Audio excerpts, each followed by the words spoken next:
2x plus 1/x equals to 5 হলে 4x square plus 1/x square এর মান কত হবে আমাদের বার করতে হবে।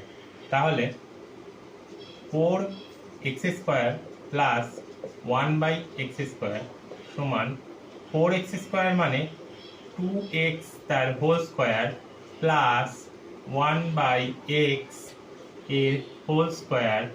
এটাকে আমরা ভাঙবো হচ্ছে a square plus b square এর কোন ফর্মুলাটাই a স্কোয়ার প্লাস বি স্কোয়ারের a plus b whole square minus 2ab এই ফর্মুলায় ভাঙবো।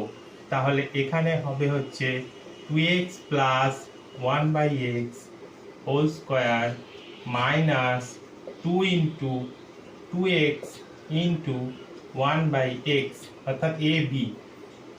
এবার 2x প্লাস 1/x এর মান হচ্ছে 5, তাহলে 5 স্কোয়ার মাইনাস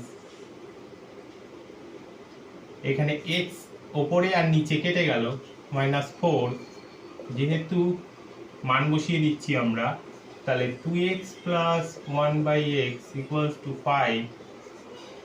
সুতরাং এটা 5 স্কোয়ার মানে 25 -4, 25 - 4 ইকুয়ালস টু 21।